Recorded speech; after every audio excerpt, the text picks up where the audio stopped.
Je m'appelle Camille Baudériou, j'habite en Bretagne avec ma petite famille et nous avons décidé de faire un bassin de baignade naturel cet été. Nous, de par notre métier, nous sommes paysagistes et nous sommes très sensibles aux pierres, aux mouvements naturels, à la nature. Nous avions envie de créer la même chose dans notre jardin. Dans la conception du bassin de baignade, on a vraiment pensé à la chaleur parce qu'en Bretagne c'est nécessaire.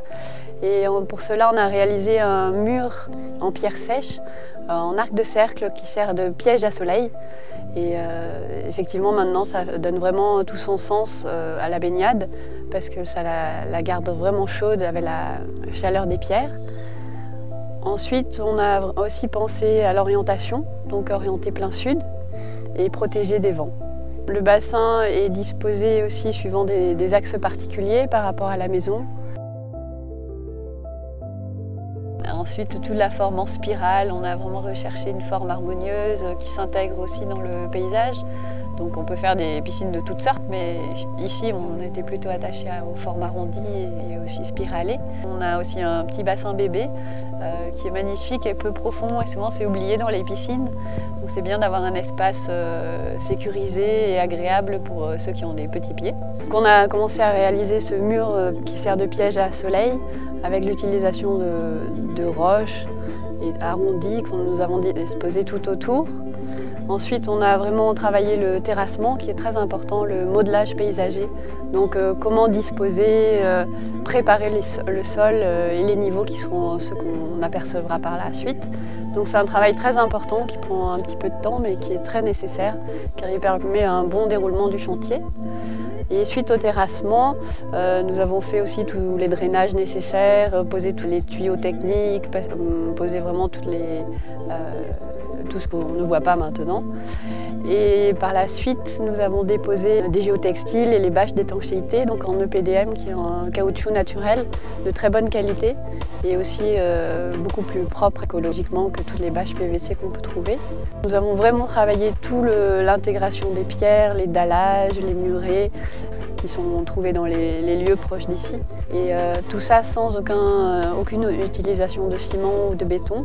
Et c'est ce qui donne vraiment la pureté à l'eau aussi et le côté vraiment complètement naturel. Donc pour nous, c'était aussi important d'avoir une démarche au niveau des matériaux sains, des matériaux de qualité et des matériaux le plus proche possible, donc à quelques kilomètres d'ici pour la plupart.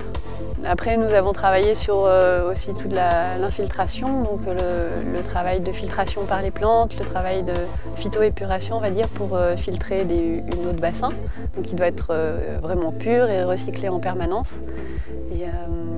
Et aussi travailler l'hydraulique, le cheminement de l'eau pour que la piscine reste le plus propre possible toute l'année et que cela puisse permettre la création d'un écosystème vivant, mais aussi sain et équilibré. C'est une eau très très douce dans laquelle on se sent vraiment bien, qui n'a pas du tout de contre-indication pour la santé. Et le fait qu'elle soit bien filtrée, ça permet à tout un chacun de se baigner, même pour les personnes qui ont un peu de résistance au départ. Pour les plantes, nous avons intégré à la fois des plantes dites plutôt sauvages et des plantes plutôt esthétiques.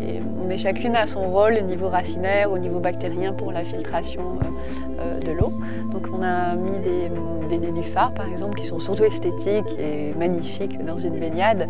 On a mis aussi des trèfles d'eau qui flottent à la surface, donc ça donne un petit côté original qu'on ne trouve pas dans une piscine classique. Et puis après il y a des thallias, des pondéterias et puis aussi beaucoup de filtration avec de la menthe aquatique, avec des iris des marais, toutes ces plantes qu'on trouve naturellement dans les fossés et qui filtrent déjà naturellement l'eau.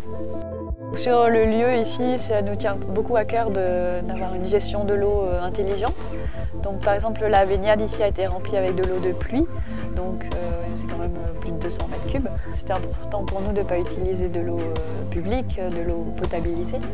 Et au niveau de la pompe, nous avons aussi travaillé pour trouver une pompe qui consomme très très peu d'énergie et avec un variateur qui permet justement de faire marcher la piscine à son maximum de débit ou bien à son minimum suivant les saisons. Ce qui permet d'avoir un suivi très précis de la baignade et aussi une économie d'énergie. Pour nous, la couleur de l'eau était une étape importante, mais nous n'étions pas vraiment attachés à la couleur bleue ou verte, peu importe. Ce qui compte, c'est surtout que l'eau soit limpide, donc il n'y ait pas d'algues, et c'est pour ça que la filtration est importante. Nous avons été aussi complètement séduits par le procédé de Patrice, qui permet vraiment d'épurer l'eau de manière simple, efficace et aussi puissante. On a vu le résultat en 2-3 jours, déjà la baignade est complètement redevenue limpide. Donc on est vraiment satisfait de toute cette conception-là et de toute cette manière de penser le cycle de l'eau et l'organisation d'une piscine.